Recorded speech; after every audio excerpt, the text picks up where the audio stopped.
Today, I'm going to share with you the ultimate cheapo Asian money saving tips.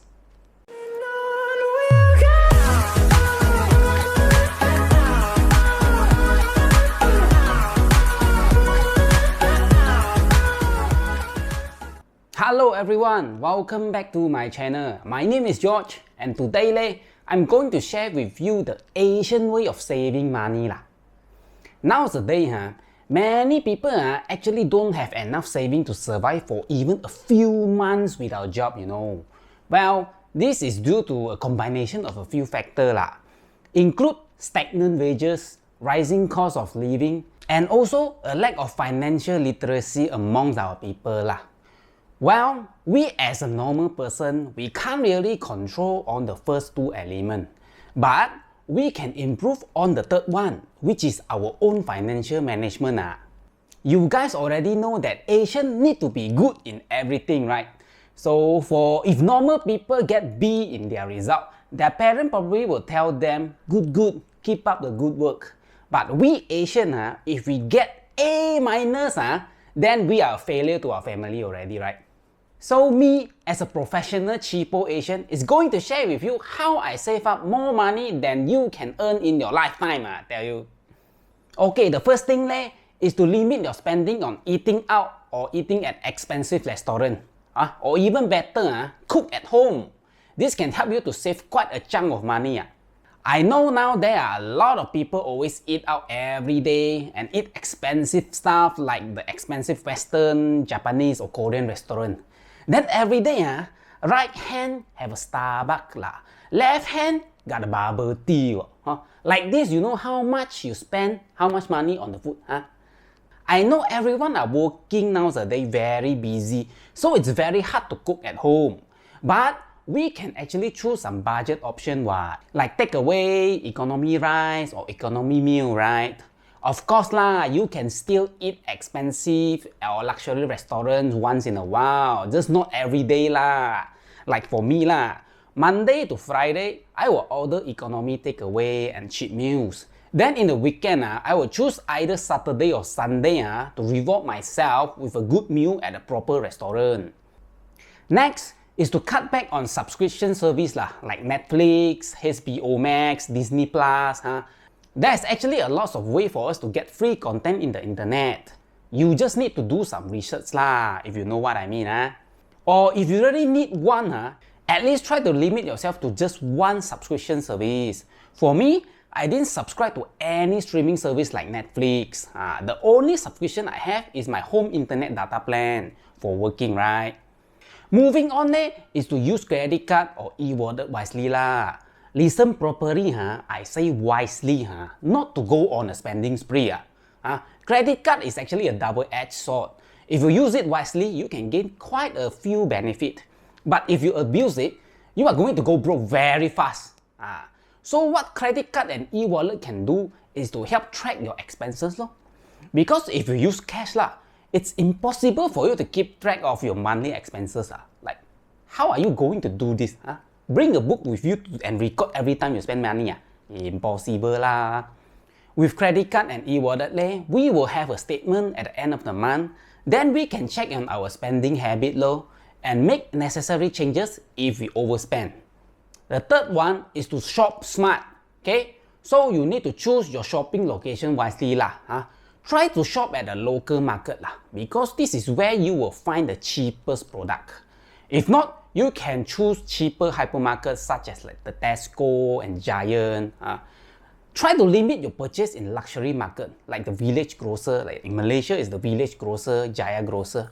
Because their prices are usually much more expensive, as they need to charge more for better shopping environment and the luxury experience and so on You can also try to buy home brand products such as Lotus, like for Lotus or Tesco, they have their own brand products because they usually are the cheapest compared with the other brand. Okay, next, this one I think is very important which is do not chase the trend of luxury goods like LV, Gucci, PRADA, Nike, Adidas.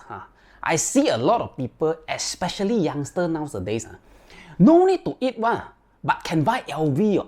Hiya, come on These are just names, and it doesn't mean you get better quality for the higher price you paid. Many other cheaper brands actually provide the same or even better quality. So save this money and spend on improving yourself instead. And yes, I didn't own any luxury brand at all, because for me, these are not essential at all. You can also change your lifestyle a bit, like using a bidet instead of a toilet paper. I know this is something very strange in Western side, but in Asia, we all think this is the superior way to clean ourselves after we finish our business. Give it a try, maybe you will like it. I also know a lot of people, especially in Western side, like to buy bottled water, a bottle of water, So instead of buying bottled water, you can install a water purifier. This will help you to save up to $1,000 per year. So let us make some calculation. So if you drink 2 liters of bottled water per day at a cost of $1.50 per bottle, you will spend around 1,000 plus per year in just buying bottled water. Okay? But if you install a water purifier, it may cost around $300 and it will last for 5 years. So that is around $60 per year. So this means you will save more than 1,000 per year, and this will also reduce the plastic waste. Moving forward, if you live in an area where the public transportation is very good, there's no need to buy a car. Okay, so this can help you to save a lot of money. Car can be very expensive to purchase, and they start depreciate right after you drive out of the showroom. Then you still need to maintain them. This is going to burn through your cash very fast. But if your area is lack of good public transportation and you really need a way to travel around, you can buy a local brand second-hand car. That is a good option because you can get like 30 to 50% discount. And you can still sell them for quite a good price as the car, the speed of depreciation already slowed down. So for the car, they depreciate the most at the first few years after purchase. So if you really need to buy one, buy second-hand, don't buy the brand new one. For me, I live in Penang, Malaysia, so the public transport here are quite terrible. So when I first started working, I bought a second-hand PRADA Myvi, which is a pretty reliable local car, and I still use it till today. Okay, next, avoid buy now pay later program. Okay, so this buy now pay later has becoming increasingly popular as a way for consumer to make purchase by splitting the payment into a few installments. But this works just like a credit card. If you pay them on time, then no problem. But if not, you will get slapped by a big interest rate up to 30% annually. So it can accrue debt very fast if not used wisely. So you better avoid this. Then there are also some general tips like cut down on energy usage, like use the timer option on air conditioning, buy more energy electric appliances, like those electric appliances that will have star rating on them, right? Try to choose the one that have 5 star. So they might be slightly expensive at start, but you will save more through your energy bill in the long run. Finally, which I think is the most important one, is to have a saving goals. Because if you keep on thinking you need to save without a concrete direction, it can get very stressful. A general thumb of rule is to save at least 20% of your income. But if you can go higher, of course go higher please. From there, you can make adjustment according to your performance. If you are able to reach the goal, congratulations. Now you can use the surplus money to reward yourself a bit. If you fail, then try to cut off the other expenses so that you can achieve it in the next month. For me, my goal is to save at least 40 to 50% of my salary every month. A little bit high, right? So if I cannot achieve it, I will cut back on expenses at all costs, like cut down on expensive restaurant spending or looking for more extra income. So this one I will cover in the next video. Then if I achieve my goal, I will spend the extra money to reward myself. So these are the tips and tricks that I have personally practiced in my life. Not just theory, I personally use them in my life.